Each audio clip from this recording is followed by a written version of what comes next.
Hello everyone, welcome back to part 2 of today's series.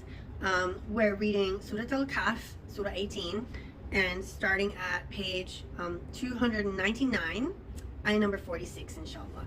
Bismillahir Rahmanir Rahim. Wealth and children are the adornment of this worldly life, but the everlasting good deeds are far better with your Lord in reward and in hope.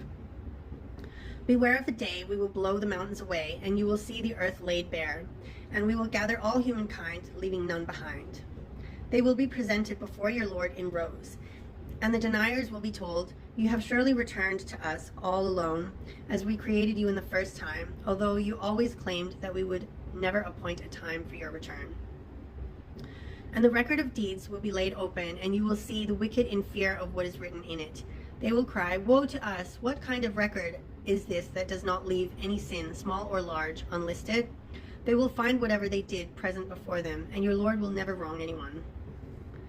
And remember when we said to the angels, prostrate before Adam, so they all did, but not Iblis, who was one of the jinn. But he rebelled against the command of his Lord. Would you then take him and his descendants as patrons instead of me, although they are your enemy? What an evil alternative for the wrongdoers to choose. I never called them to witness the creation of the heavens and the earth, or even their own creation, nor would I take the misleaders as helpers. And beware of the day he will say, call upon those who claimed were my associate gods. So they will call them, but will receive no response, and we will make them all share the same doom. The wicked will see the fire and realize that they are bound to fall into it, and will find no way to avoid it. So page 300, ayah 54. We have surely set forth in this Quran every kind of lesson for people, but humankind is the most argumentative of all beings. And nothing prevents people from believing when guidance comes to them, and from seeking their Lord's forgiveness, except their demand to meet the same fate of earlier deniers, or that the torment would confront them face to face. We do not send the messengers except as deliverers of good news and warners, but the disbelievers argue in falsehood, hoping to discredit the truth with it, and making a mockery of my revelations and warnings. And who does more wrong than those who, when reminded of their Lord's revelations, turn away from them and forget what their own hands have done? We have certainly cast veils over their hearts, leaving them unable to comprehend this Quran, and deafness in their ears. And if you, O Prophet, invite them to true guidance, they will never be rightly guided. Your Lord is the all-forgiving, full of mercy. If he were to seize them immediately for what they commit, he would have certainly hastened their punishment. But they have an appointed time from which they will find no refuge. Those are the societies we destroyed when they persisted in wrong, and we had set a time for their destruction. And remember when Moses said to his young assistant, I will never give up until I reach the junction of the two seas, even if I travel for ages. But when they finally reached the point where the seas met, they forgot their salted fish, and it made its way into the sea, slipping away wondrously. Page 301, ayah 62. When they had passed further, he said to his assistant, bring us our meal. We have certainly been exhausted by today's journey. He replied, do you remember when we rested by the rock? That is when I forgot the fish. None made me forget to mention this except Satan. And the fish made its way into the sea miraculously. Moses responded, that is exactly what we were looking for. So they returned, retracing their footsteps. There they found a servant of ours, to whom we had granted mercy from us and enlightened with knowledge of our own. Moses said to him, may I follow you, provided that you teach me some of the right guidance you have been taught? He said, you certainly cannot be patient enough with me. And how can you be patient with what is beyond your realm of knowledge? Moses assured him, you will find me patient, Allah willing, and I will not disobey any of your orders. He responded, then if you follow me, do not question me about anything until I myself clarify it for you. So they set out, but after they had boarded a ship, a man made a hole in it. The man made the hole in it, sorry. Not just any man. The man that Moses was with, had a lot of knowledge, God-given, made a hole in the ship. Moses protested, have you done this to drown its people? You have certainly done a terrible thing. He replied, did I not say that you cannot have patience with me? Moses pleaded, excuse me for forgetting, and do not be hard on me. Excuse me.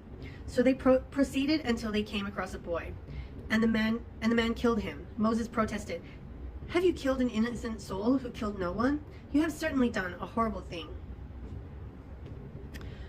Page 302, ayah 75. He answered, "Did I not tell you that you cannot have patience with me?" Moses replied, "If I ever question you about anything after this, then do not keep me in your company, for by then I would have given you enough of an excuse." So they moved on until they came to the people of a town. They asked them for good food, but the people refused to give them hospitality. There they found a wall ready to collapse. So the man set it right. Moses protested, "If you wanted, you could have demanded a fee for this." He replied, "This is the parting of our ways. I will explain to you what you could not bear patiently." As for the ship, it belonged to some poor people working at sea, so I intended to damage it, for there was a tyrant king ahead of them who seizes every good ship by force. So if the ship was in perfect condition, as it originally was, the tyrant king would have taken it away from these poor people for whom this ship was their livelihood. So then they would have truly nothing. Ayah 80. As for the boy, his parents were true believers, and we feared that he would pressure them into defiance and disbelief. Yeah. So we hoped that their Lord would give them another, more virtuous and caring in his place. Yeah. Okay. Ayah 82. And as for the wall, it belonged to two orphan boys in the city, and under the wall was a treasure that belonged to them, and their father had been a righteous man. So your Lord willed that these children should come of age and retrieve their treasure as a mercy from your Lord. I did not do it all on my own. This is an explanation of what you could not bear patiently. Yeah, so he had knowledge of the future, what was going to happen. Ayah 83. They ask you, O Prophet, about Zul-Qarnayn. Say, I will relate to you something of his narrative. Page 303, ayah number 84. Surely we established him in the land and gave him the means to all things. So he traveled a course until he reached the setting point of the sun, which appeared to him to be setting in a spring of murky water, where he found some people. We said, O Zul-Qarnayn, either punish them or treat them kindly. He responded, whoever does wrong will be punished by us, then will be returned to their Lord, who will punish them with a horrible torment. As for those who believe and do good, they will have the finest reward, and we will assign them easy commands. Then he traveled a different course until he reached the rising point of the sun. He found it rising on a people for whom we had provided no shelter from it. So it was, and we truly had full knowledge of him.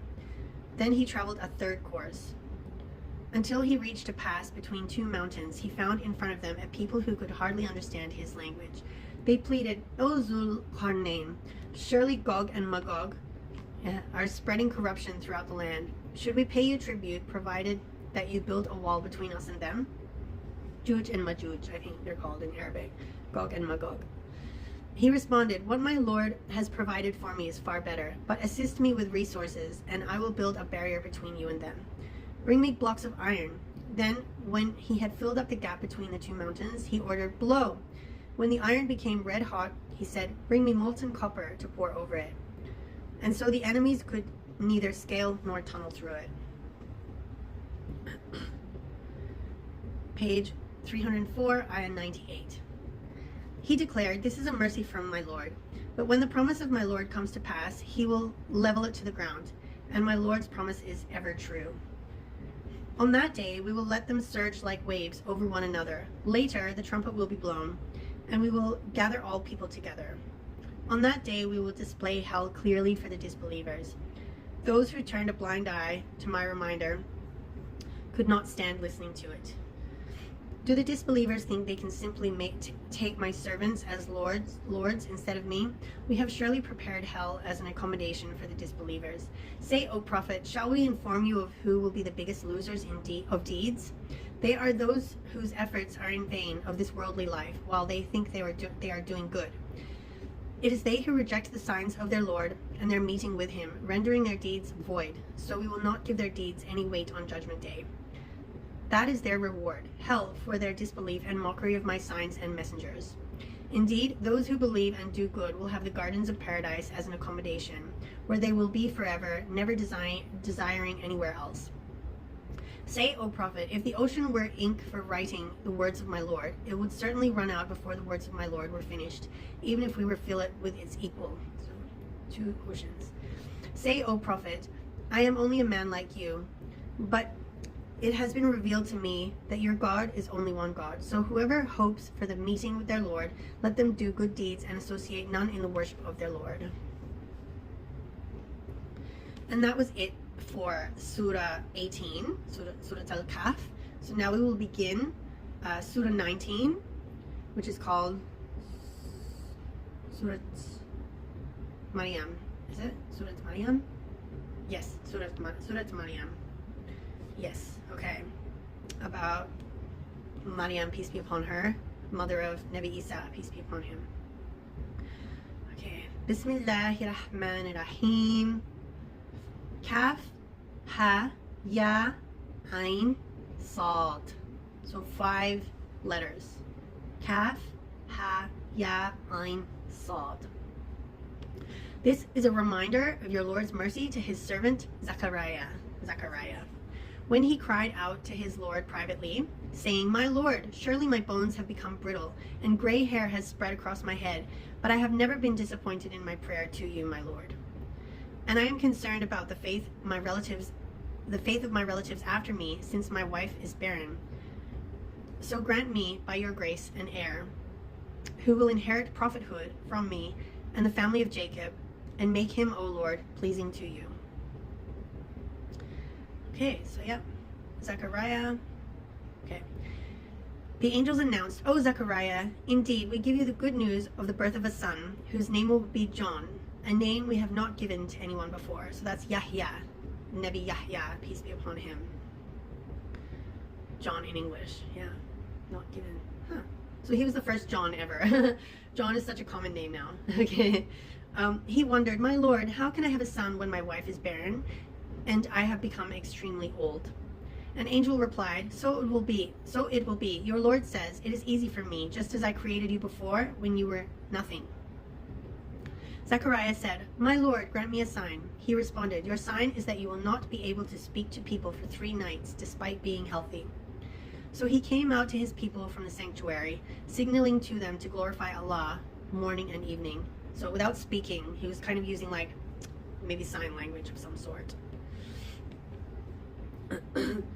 It was later, page 306, ayah 12. It was later said, O John, hold firmly to the scriptures, and we granted him wisdom while he was still a child, as well as purity and compassion from us, and he was God-fearing and kind to his parents. He was neither arrogant nor disobedient.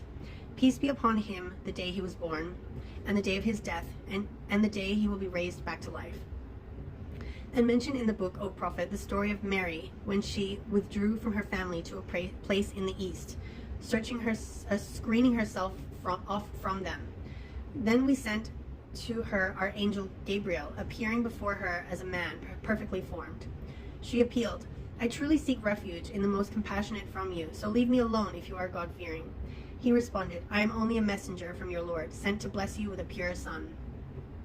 She wondered, how can I have a son when no man has ever touched me, nor am I unchaste? He replied, so will it be. Your Lord says, it is easy for me, and so will we make him a sign for humanity and a mercy from us. It is a matter already decreed. So she conceived him and withdrew with him to a remote place. Then the pains of labor drove her to the trunk of a palm tree. She cried, Alas, I wish I had died before this, and was a thing long forgotten. So a voice reassured her from below her, Do not grieve, your Lord has provided a stream at your feet. And shake the trunk of this palm tree towards you. It will drop fresh, ripe dates upon you.